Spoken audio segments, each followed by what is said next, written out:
So the new budget that we're asking for CCRSD is $35,144,038.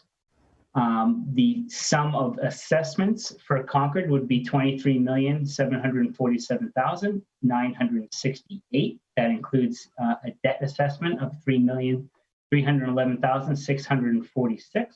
Good. Very good. The same approaches, we can go through that again, but the same approaches to this budget as the CPS that Laurie just gave us. The same zero-based budget process. The other thing that we do look into is on the high school side is the revenue side. We identified a number of budget drivers in this budget. Guidance was an increase. There was an increase. Forward the slide, Jerry. Oh, I'm on the wrong one. I have too many screens. I'm sorry. So same zero-based budget process that you saw before.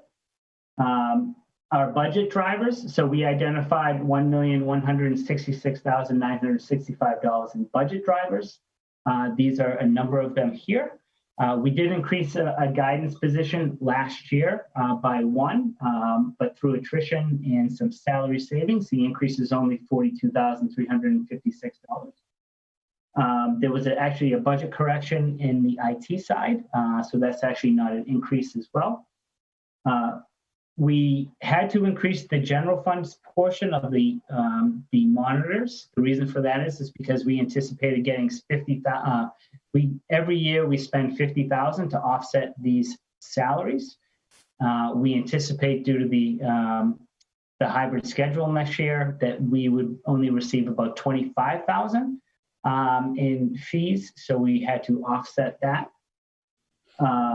We hired a special education coordinator, and then contract services have increased.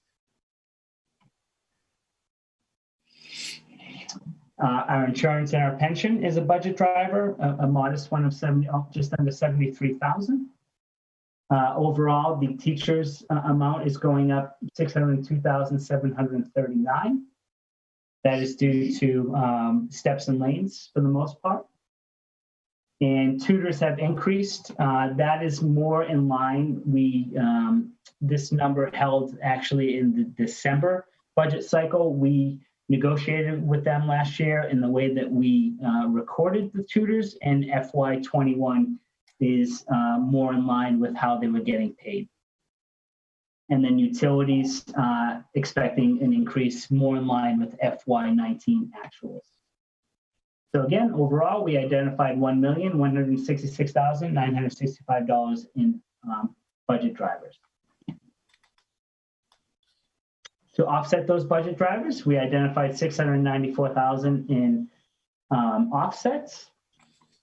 The biggest one being special education offsets. Debt also went down, and then field trips, the same as at CPS, we reduced those and kept a little bit of money in there for virtual.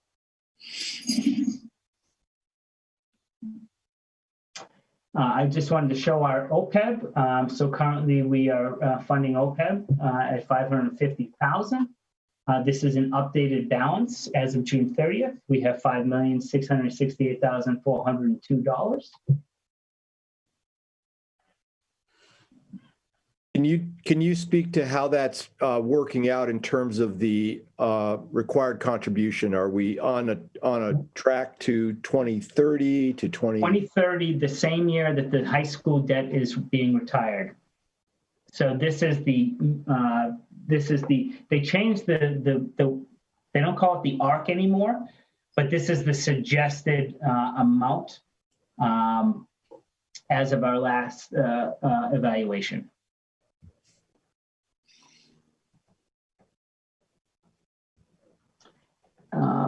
As of right now, we are, as you can see, we have lowered the amount that the E&D is supporting the general fund revenue. At this time, we reduced that in FY21 to $300,000. There's some really good news, as I reported earlier, that we are now off Moody's watch list. We expect to have roughly 1.6 to 1.7 million in our E&D, which is going to be just under 5%.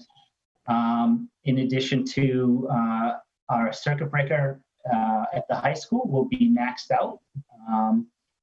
And all of our other reserves are healthy at this time at the high school. So they looked into all that. It was a fairly quick conversation. I felt that we were going to be off their watch list, and we now are. So that's really good news.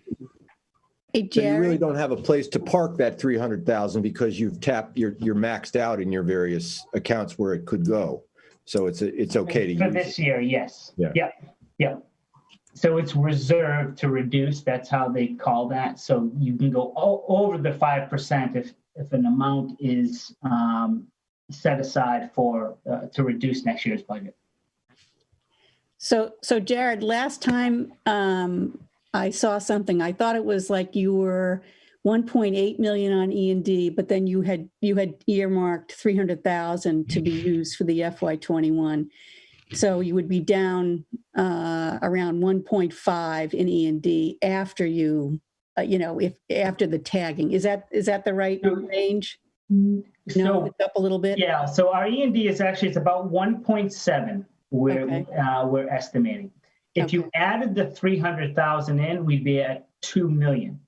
But because that was voted to reduce the next year's budget, that is what they call reserve to reduce, and that is not applied to the current balance. Okay, I always get that wrong. So 1.7 is net of the 300,000. I don't have to deduct it again. Okay. Correct. So E&D after the tagging for 300,000 is about 1.7 million. Yeah, which will be just under 5%. Okay. And the 5% rule, does that run to your budget? What is it, 5% of? General fund. So it's 5% of the general fund amount. Yeah. Okay, of the general fund budget. And then the athletic and the food service revolvers, you put in 3 months, I think you said, for each of those? Correct. So go ahead. Yeah, my rule of thumb for food service is three to 4 months worth of expenditures. Yep. And then the athletic revolving, I'm just trying to, we've had a history of having around 70,000, 50 to 70,000 in there. Okay. And when I do the budget, I take a look at that, figure out what we're going to be using to spend against that, and wanted to get that monies back in to close the year, and we were able to do that. Okay, so athletic is somewhere between 50 and 70 as a balance. And what does food end up with at 3 to 4 months? Food services, we usually have about 120,000 in there. I always get that in CPS confused, but right now we will have approximately, and I know the page, food service is about 120,000. So we ended last year with $121,066, and I tried to get it around that. It might be a little bit lower than that for this year, but I'd like to have, like I said, between 3 and 4 months worth, and it's about 35,000 a month is our expenses, give or take. Okay, 35,000 a month. And E&D at the end of 6/30/19, so the prior year, what would that have looked like? So we were about 2.7%. Okay. So we have gone up significantly. Quite a bit. So we've almost doubled, well, more than doubled it, I guess. Yeah. Okay. So 2.7% of your general fund budget is what you would have had a year earlier. Okay. Now, one of the main reasons for that is in FY18, we had 700,000 reserved to offset the budget. Right. So that was going against it. That next year we had 689,000. Right. So last year was the first year that we were able to start getting that E&D balance up because we reduced it to 350, and then this year 300. Right. Okay. Thank you. Yep. Great.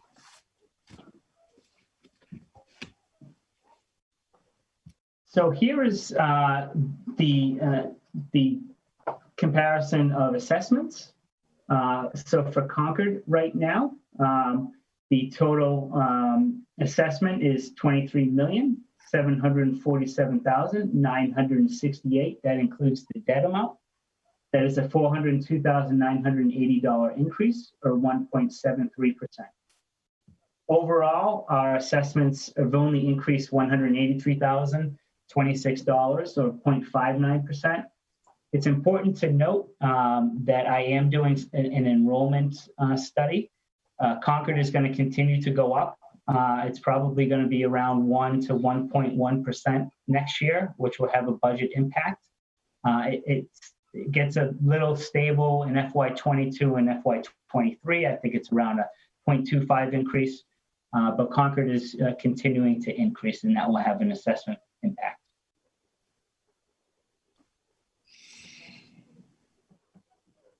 So again, our budget that we are requesting is $35,144,038. And again, Concord's total assessment is $23,747,968.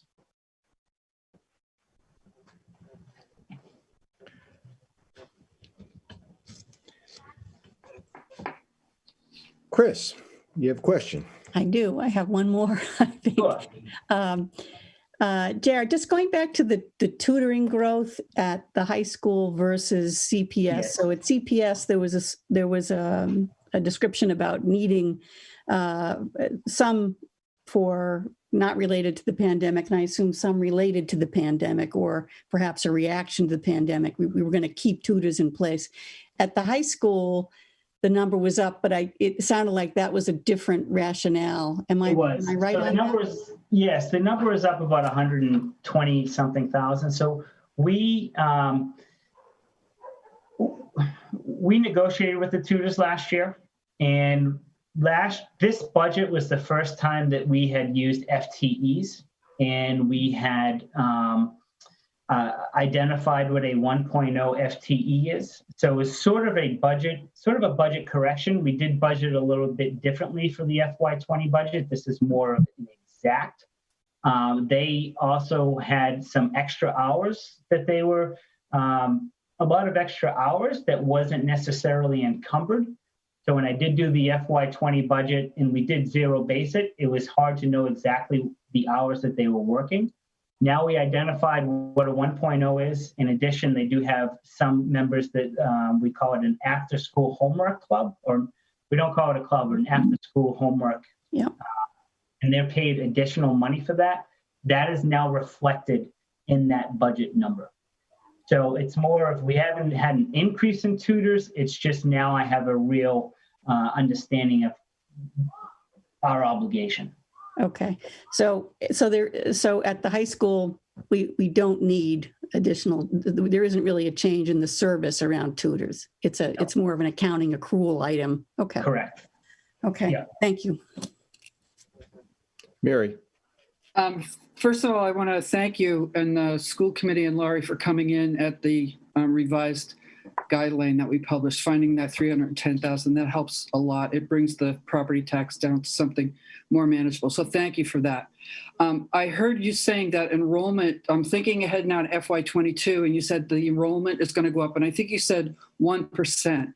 So does that mean that Concord goes from 76% to 77? Is that what you meant by the, okay, that's all. Okay, I'm thinking ahead too far, but thank you. Yeah. Somewhere in there. We'll have the specifics October 1st. Yeah. Okay. And I'll have some very preliminary numbers of what that would look like. I might even compare it to FY21's current assessments and showing you what that enrollment would look like if the numbers stayed the same. Great, Just thank so you you. can get a ballpark. Yeah, we'll take that into account when we're doing the guideline, the enrollment should, okay, thank you. Anyone else with a question on the high school budget? John. Jared, could you just give me a minute on the accounting treatment for the CARES money? There are certain things in the budgets that will be, compensated with the CARES money. Is it just a timing difference? Where does that show up and where does it go? Sure. If you've got an item that you're requesting in your budget and then you're subsequently compensated with CARES money. How does that work? Right. So at the high school, I'm anticipating 297,000. I know that I'm identifying more than $297,000 worth of expenses. I know that. We have to use that CARES money by December 30th.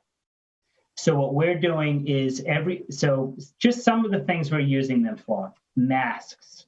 We're getting 2/10 at the high school. We might get separate funding for that, but right now that's going to be COVID money. Sanitizer, plexiglass. A lot of our new softwares that are required to enhance our remote learnings. What we're doing is when somebody requests that, it gets vetted. Once it's approved, we assign it to a special account.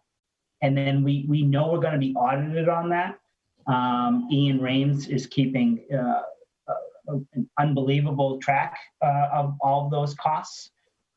So it's sort of like set up like a grant, setting up an account and just pushing it to that account number.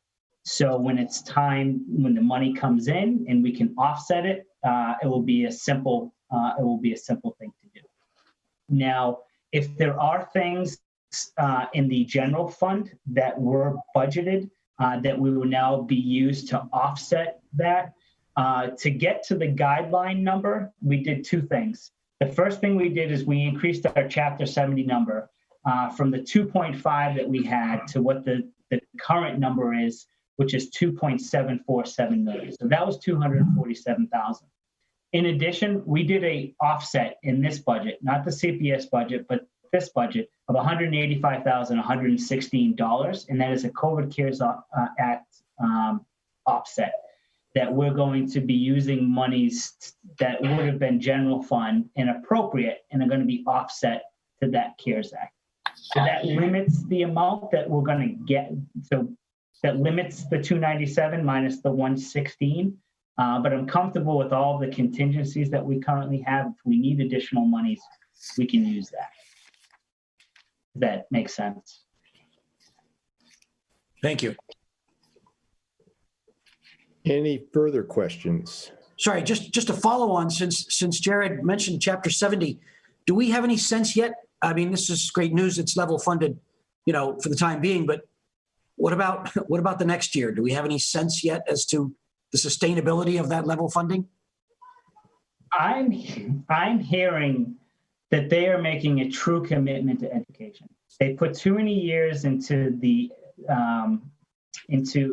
Laurie, what was the monies called for the education reform? The Student Opportunity Act? I'm sorry, the student. So they put so much time and effort into that Student Opportunity Act that they were to reduce Chapter 70, that would take us back years. So I know there's a commitment to that.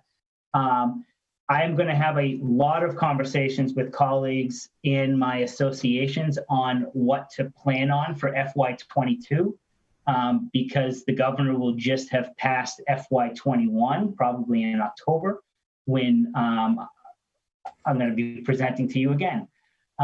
So I wouldn't be aggressive, but I think the number that I plan on using for FY22 will be similar to the 2.747 that we're getting currently right now, which is a much better starting place than the 2.5 that I had on July 27th. The other thing that I'm unclear of, other than circuit breaker, that's another thing that we're unclear of, is Chapter 71 transportation reimbursement.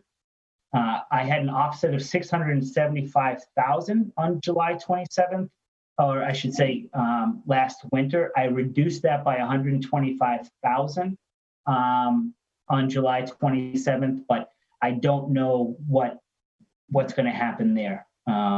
So I think that's a good shave off right now. I feel comfortable with that. If they do reduce it more, I don't think it will be much more than that, but I don't know. I won't hold you to it. Okay.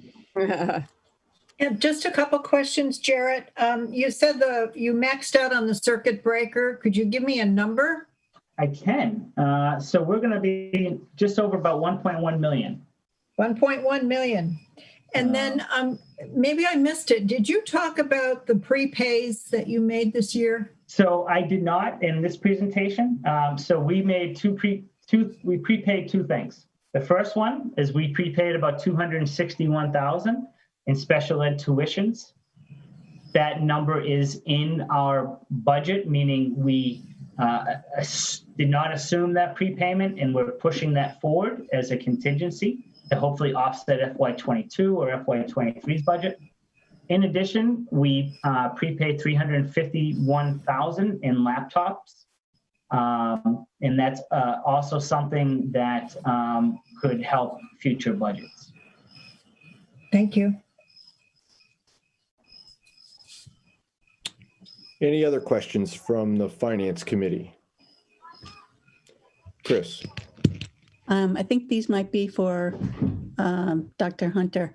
So as I followed the conversation past couple of weeks, I guess, on this, there was a discussion about laptops versus iPads at CPS, and then there's also discussion potentially of some early retirements. And I'm just curious if there was any more information on either of the, if you've decided how the budget reflects those two. Sure. We did end up going with laptops at the elementary schools, and that's all within the budgeted number. We've gone to a 4-year lease. We were behind on the replacement cycle, so rather than just dump money into a Chromebook program that we know those machines aren't going to last, we're getting 5 to 8 years out of the Apple machines. It made more sense to us to invest in the lease and get the fleet of laptops at the elementaries back up to par while we fix the crisis issue we have right this minute. So that's where we've landed there. It's within budget. It will mean we have to keep those lines stable, which was the goal all along. We really wouldn't have had a choice but to stabilize those lines because the age of the machines at the elementary was going to require that we fund it, irrelevant of really how we are in terms of big picture budget process. So we feel really good about that. Actually, we feel like that's a known cost going forward. We know we're going to be in good shape for years to come as a result of that decision, as well as able to provide for kids during the pandemic. The early retirement program was successful at CPS. We had 5 teachers participate. So that's been positive and a positive for everyone involved. Great, thank you. Thanks. Any more questions from the Finance Committee? I see none. I see no one stepping to the virtual microphone via Q&A or raising their virtual hand on the attendee list. So I think we're ready to move